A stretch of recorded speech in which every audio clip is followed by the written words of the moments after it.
नमस्कार दोस्तों, अगर वाकई योगी आदित्यनाथ अगर देश के प्रधानमंत्री होते तो क्या अब तक लाहौर, कराची, इस्लामाबाद पर तिरंगा फहर रहा होता? क्या पाकिस्तान के आर्मी चीफ आसिम मुनीर घुटनों पर आ गए होते? और क्या शहबाज शरीफ अपने ही मुल्क में शरणार्थी की तरह भाग रहे होते? ये सब बातें जितनी भावुक करती हैं, उससे ज्यादा एक सवाल जन्म देती हैं कि क्या योगी आदित्यनाथ किसी विपक्षी पार्टी के मुख्यमंत्री हैं? क्या वो भाजपा के नहीं हैं? आखिर ये कैसी राजनीति है जिसमें सत्ता पक्ष के ही नेता अब खुद सत्ता के फैसलों पर प्रश्न चिन्ह जो है वो लगा रहे हैं? जिस पार्टी का प्रधानमंत्री मौन है, उसी पार्टी का मुख्यमंत्री गर्जना कर रहा है। और जनता जो एक ठोस निर्णय की प्रतीक्षा कर रही थी, वह रे लोकतंत्र।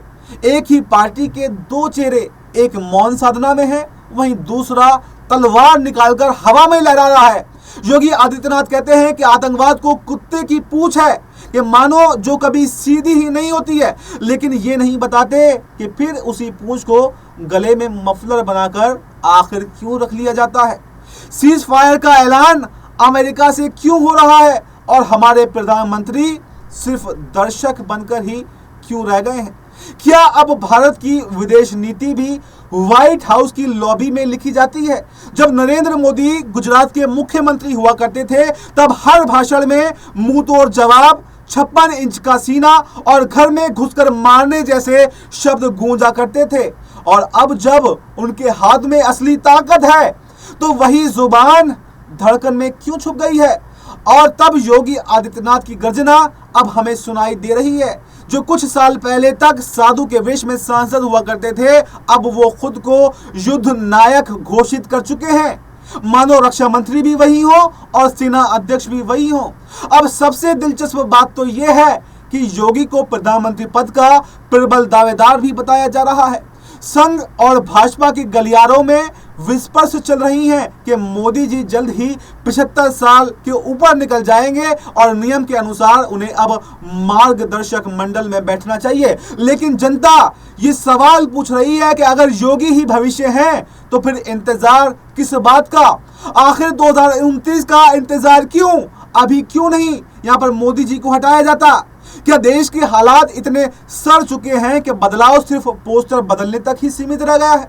अगर योगी मोदी के रहते ही पाकिस्तान को मटियामेट करने की बात कर सकते हैं, तो यह भी साफ है कि या तो पार्टी के अंदर दो धड़े हैं, या फिर एक समझौतावादी और एक आक्रामक जो रवैया है वो अपनाया जा रहा है, या फिर ये सब एक सोची समझी स्क्रिप्ट का हिस्सा है, जिसमें जनता को हर बार थोड़ा और इंतजार करो कि गोली खिलाकर सिर्फ भावनात्मक निवेश करवाया जा रहा है।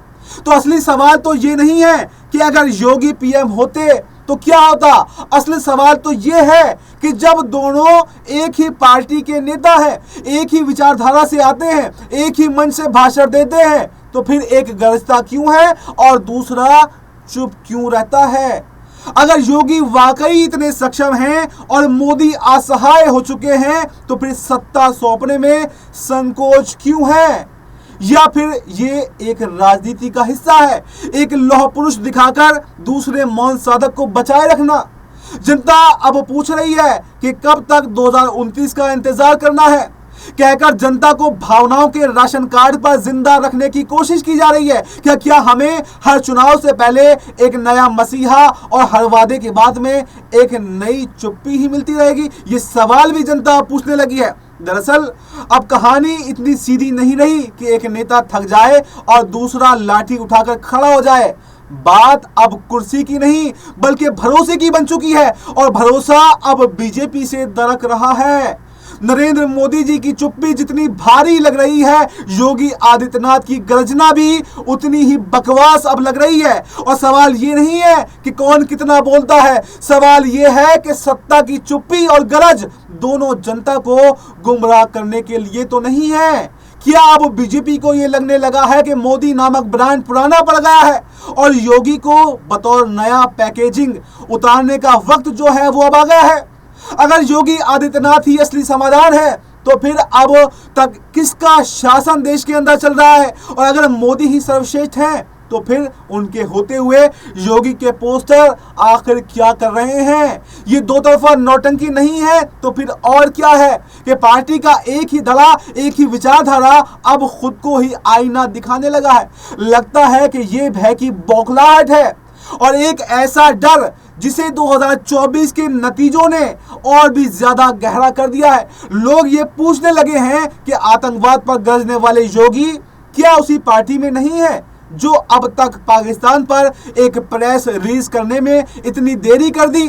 जो सत्ता में है वो खुद को विपक्ष की तरह आखिर क्यों पेश कर रहा है, ताकि जनता को लगे कि चलो कम से कम इनसे उम्मीद की जा सकती है, एक मौका इनको दे दिया जाए, जबकि पर्दे के पीछे दोनों एक ही स्क्रिप्ट के किरदार हैं।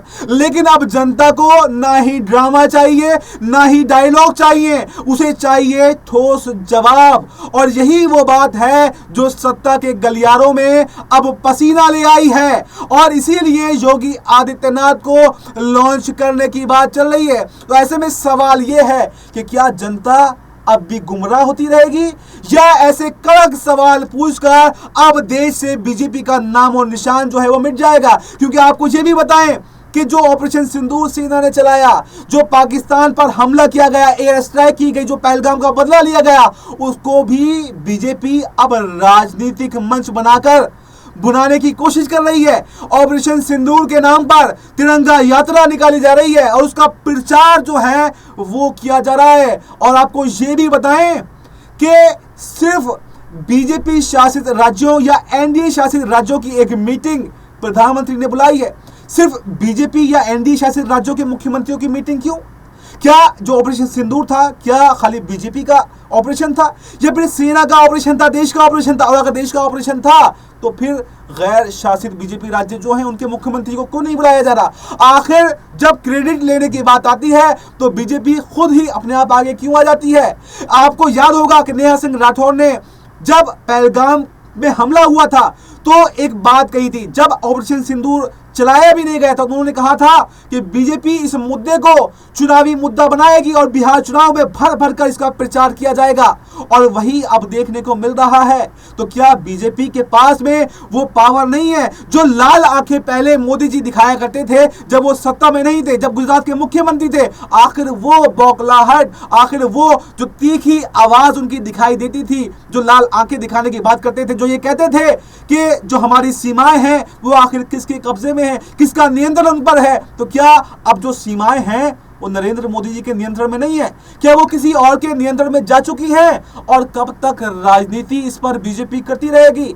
और क्या अब बीजेपी की विदाई देश की सत्ता से होने वाली है, इसलिए बौखलाहट एक दिखाई दे रही है और क्या इसीलिए योगी आदित्यनाथ को लॉन्च करने की तैयारी कर रही है? ये एक सबसे बड़ा सवाल जो है वो बना हुआ है। तो फिलहाल इस प्रोग्राम में, इस रिपोर्ट में इतना ही। इस रिपोर्ट पर आपकी क्या राय है? कमेंट बॉक्स में अपनी राय जरूर दें और हमें दीजिए इजाजत। नमस्कार।